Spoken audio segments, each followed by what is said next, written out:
So you decided that you want to update your software in your Vision, GSI Vision dryer or Fans DryTek Plus. First,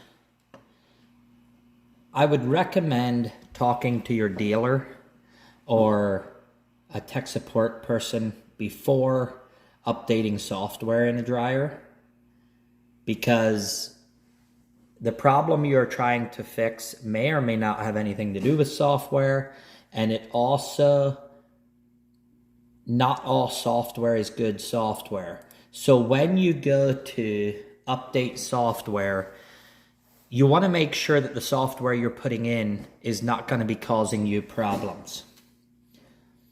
So with that said, let's look at what it takes to update software.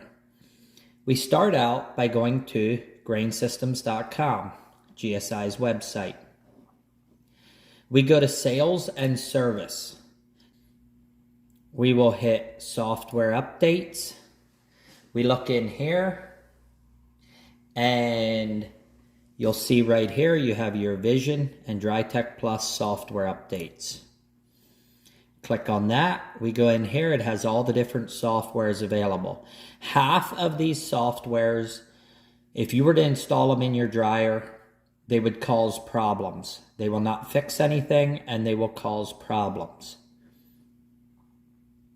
The Vision software for tower and portables version 208 is what we're going to be doing today. So we hit the plus symbol. We hit download software. It starts downloading. Once it's complete downloading, then you go to the folder that it downloaded to, and you double click. Right here it says the P208, so it's a 208 software. We're going to double click that, and then it's going to ask if we want it to allow changes. We're going to say yes. It says insert USB thumb drive, so I'm going to do that.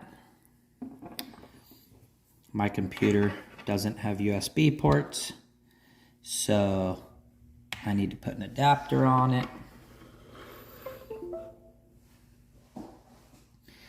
So it comes up with this. We're going to format the USB. This will erase everything on it. We hit OK when it's complete, and we X out of there. Now we hit next on here because we installed the USB. It says looking for USB drive. Then it says it found one drive. Then we're going to agree to the terms of this license agreement. We're going to hit next. Next again. Next again. Install the Vision software on the USB-D. We're going to hit next.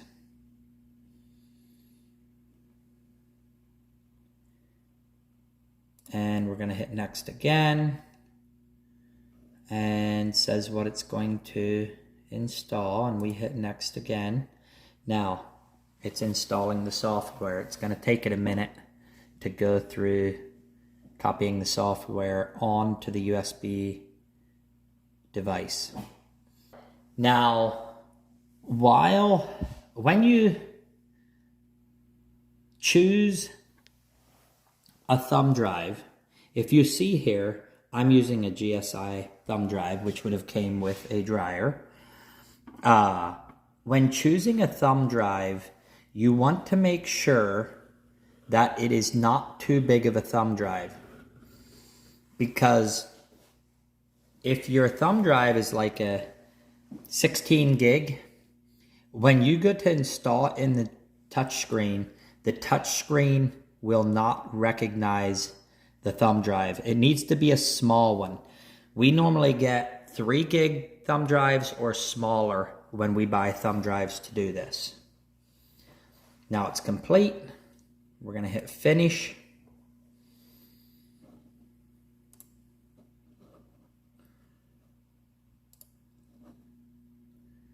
Now we're going to go over here. We're going to find that. We're going to right click on the USB-D. We're going to go up here and we're going to hit eject. Now it says it's safe to remove hardware. So we're going to remove that from the computer. And I'll remove my adapter right away. There. Now we're going to go to the touch screen, to the dryer, and we're going to start with turning the power on.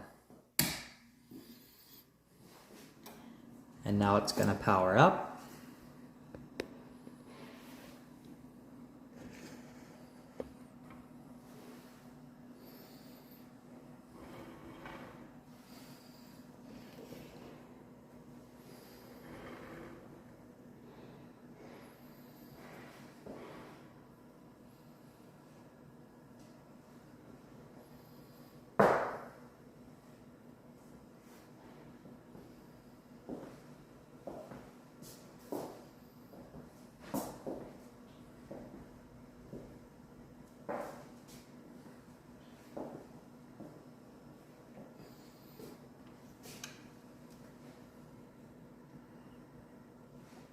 Okay, at this point, we want to get software from the USB.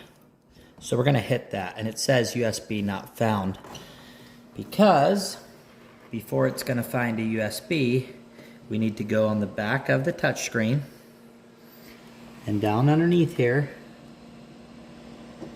there is a USB port.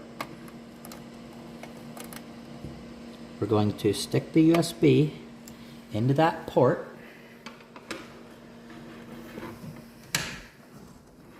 Close this up. And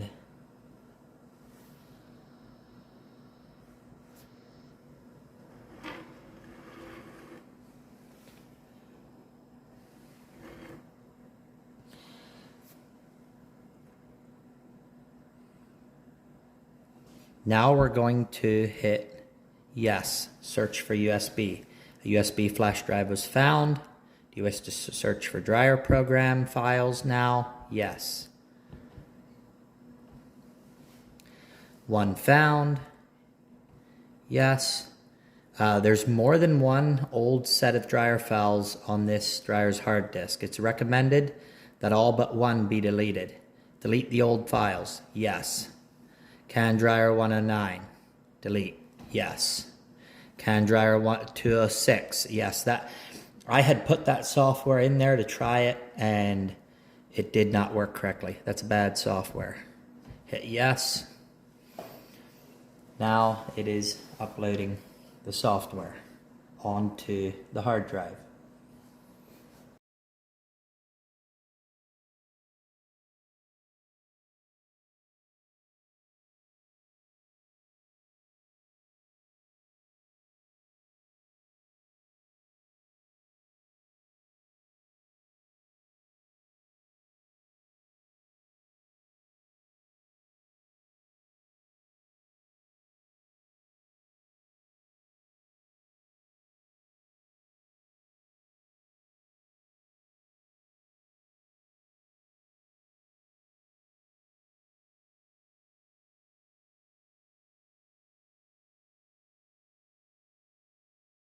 Now it's complete.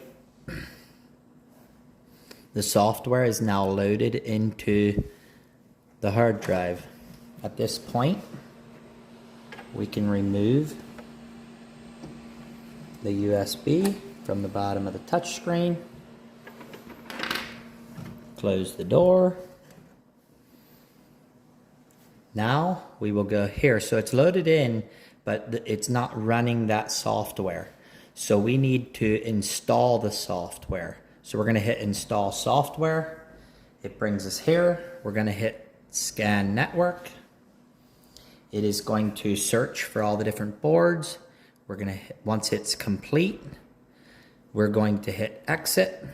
Then we're going to hit select program.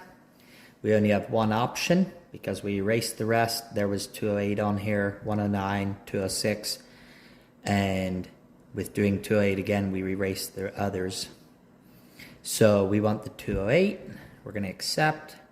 We're going to hit start upload. And now it's uploading. To decide what software to use, if you just changed the board or something, you want to use the software that's already on the boards if that was working right. If you changed the display screen, then you want to make sure you're using a known good software. Any dealer or service tech should be able to tell you which software that you want on your dryer. But it should be a software that has been run for a year. You don't want to be installing a software yourself that the service guy has never installed himself before. And for service guys, I personally like to try new software as soon as it comes out. As soon as I get my hands on it, I like to try it. But I like to try it at a dryer close to home that I can spend a few hours watching it run after installing software, making sure that it is going to work correctly. And I always have all of the circuit boards the dryer takes with me. That way, if something goes sideways, I can keep that dryer running one way or another.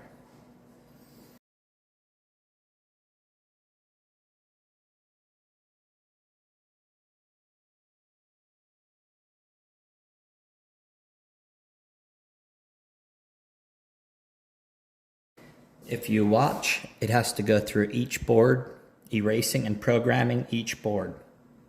This is what it's doing in the programming process. This is which board it's working on. So there's 5 boards in this controller because it's a 2-fan, and it tells us where it's at in the process. It needs to program one more board. It just changed to moisture control there.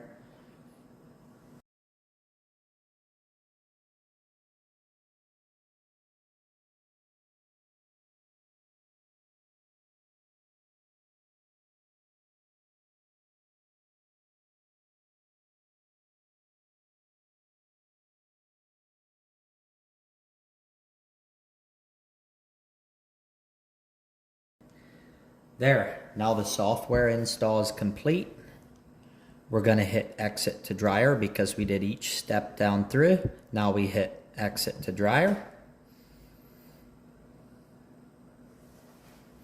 And it starts up just the same as if we would have hit start dryer in the beginning of powering it on, but with new software installed.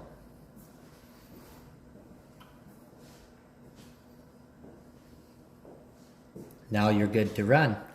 You just need to go ahead and make sure your set points are set correctly. One thing, this is a Farm Fans controller. This is a DryTek Plus. So it shows a Farm Fans emblem on the screen. That is nothing more than a dip switch. So if you're doing this after buying a new board from your dealer, if you look on the back of the touch screen here, there's a circuit board, and right here below this 3-wire plug, right here the top switch is MANU. If you flip that switch, that changes your touch screen to GSI. So if someone says they have the right board, they have a similar board but it's Farm Fans, or it's similar and it's GSI, there's no difference. Or if you install it and it has the wrong emblem, just flip that little dip switch right in there. You always want to make sure you put your dip switches back to the way they were on your old board when it was running correctly. That's all there is to it. You're all set to dry grain.